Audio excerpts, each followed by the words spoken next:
Chapter 16. Poker, anyone? Right in the middle of Wednesday's morning's meeting, Zoe's beeper started jingling. She nudged Natalie, pulled her sweater up, and pointed at it. Natalie craned her neck to read the number and then frowned. In the hall, on the way to the science, Natalie said, "I don't get it. I can tell the call is from Shipley because all the numbers that start with 555, but it's not my mom's number." "Maybe she called from a meeting in a different room," suggested Zoe. "But anyway, we know her number, so I'll just call her at lunchtime like we did Monday." When Zizi called Hannah Nelson from her soundproof office in the Deary School library, Natalie listened. Right away, she could tell there was something wrong. "Hannah, this is Zizi from the Sherry Clutch Agency.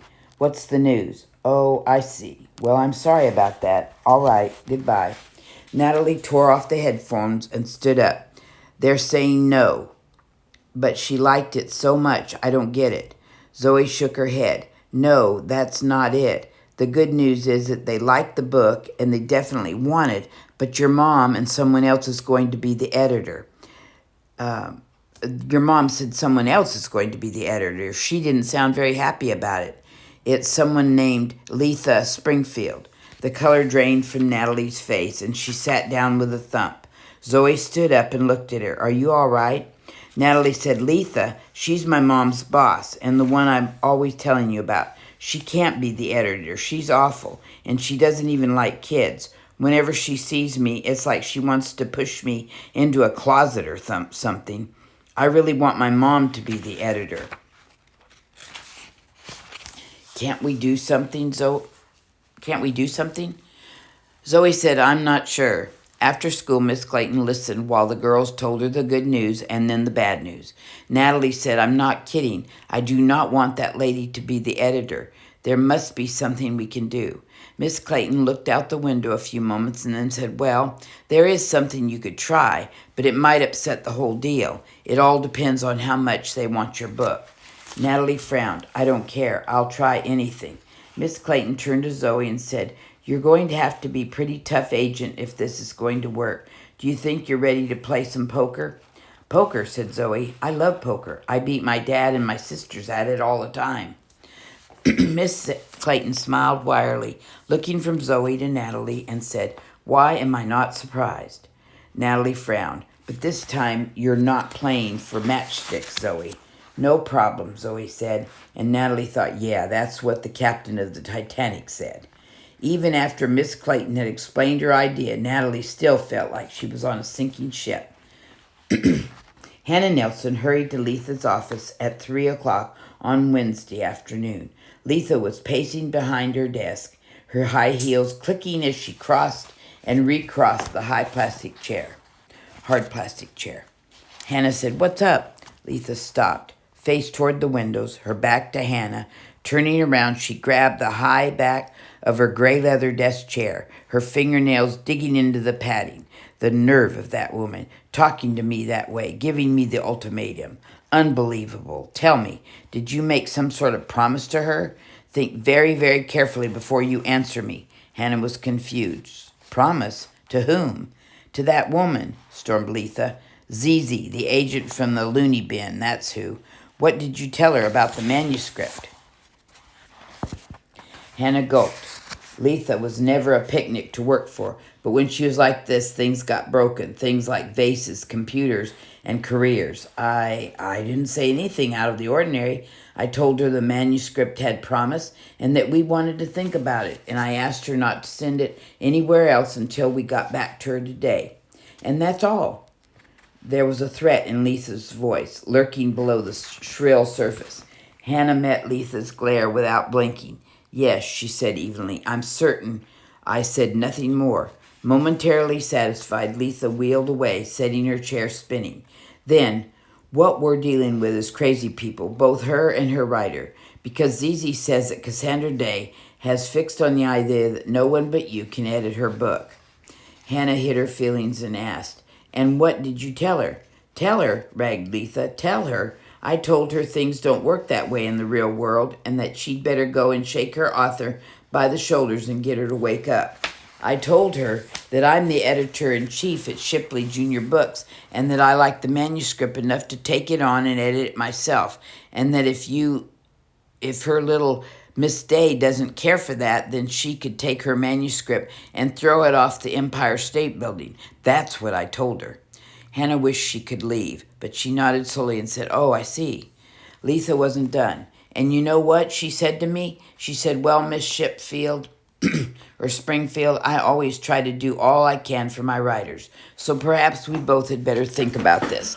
As if I suddenly going to change my mind. The nerve of that woman. There was a moment of quiet, and Hannah asked, "So what are you going to do?" Letha planted both feet and crossed her arms. "Unless I get an apology, we will not publish that book." Then, pointing with one long index finger, Letha added, "And if you have any contact with that agent, I want to hear about it. Is that clear?" Hannah nodded, "Certainly." Letha sat in her chair and spun away to look out the window. The meeting was over.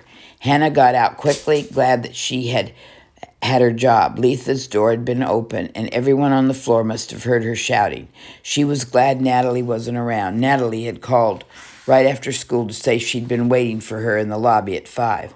Hannah was suddenly desperate for a candy bar, so she walked to the elevator and headed toward the employee snack room on the 15th floor. 4 minutes and one Hershey bar later, Hannah sat alone at a small round table, feeling sorry for herself. She would have loved to edit the book, and she felt sorry for the author. It was a bad break. This could delay the publication of the book for at least 6 months, maybe more, maybe forever. And it was such a good book. It would be gain for some other publishing house and a loss for Shipley. But most of all, Hannah felt sorry for Zizi. Hannah was puzzled. Zizi had seemed so smart, so capable, but now it appeared very likely that Zizi was about to get run over by a steamroller. Hannah had thought that everybody in New York publishing world knew about Letha Springfield. Letha was the wrong person to have for an enemy, and by the time someone figured that out, it was usually too late. Natalie knew why her mom was so silent and tense on the cab ride to the Port Authority bus terminal Wednesday evening. Once they'd boarded and the bus was headed down the ramp toward the Lincoln Tunnel, Hannah Nelson settled back in her seat and let out a deep sigh. Natalie said, "Another one of those long meetings today, Mom, huh?" With a grin, her smile, her mom said, "No, actually it was a short one, both with Lethia." "Oh, yep, one full thing, first thing in the morning and then another in the afternoon. They were both about the manuscript, The Cheater." "What? Didn't she like it?" Her mom let out a bitter little laugh. "That's not the problem. She liked it a lot. You'd have to be a moron not to. But first thing in the morning, she calls me in and says, 'This is a terrific book. This writer really knows kids, don't you think?' You can just feel the zits popping out on their faces. 'Thanks for spotting it. I'm going to handle it myself.'" Hannah turned to look out the window. Natalie said, "Can she do that? Like, just take it away?" Turning back to Natalie, her mom said, Lethia can do pretty much whatever she wants to. What's so upsetting is she does this all the time.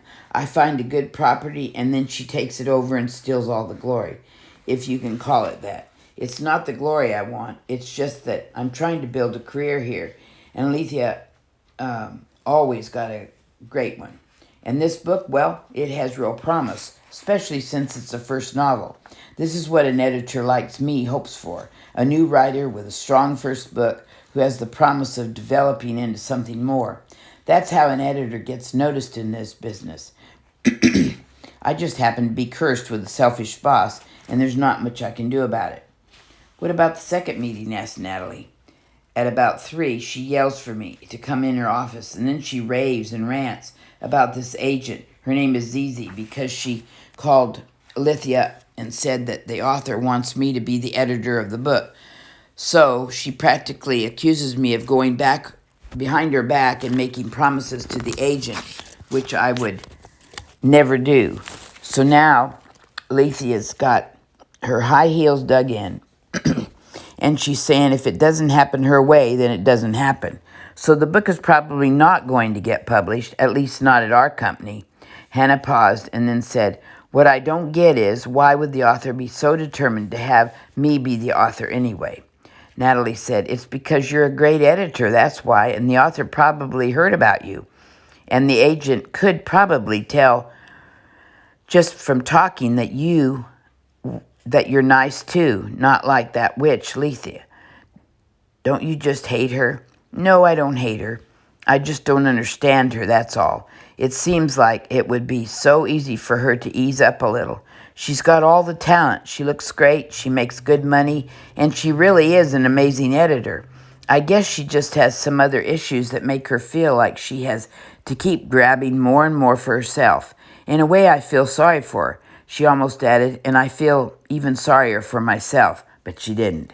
Hannah fell silent and turned to look out the window again. Natalie was quiet too. She wished she would comfort her mom. She'd say, "Don't worry, Mom, because of Ms. Clayton and Zoe know how to play poker half as well as they think they do. Then help is on the way."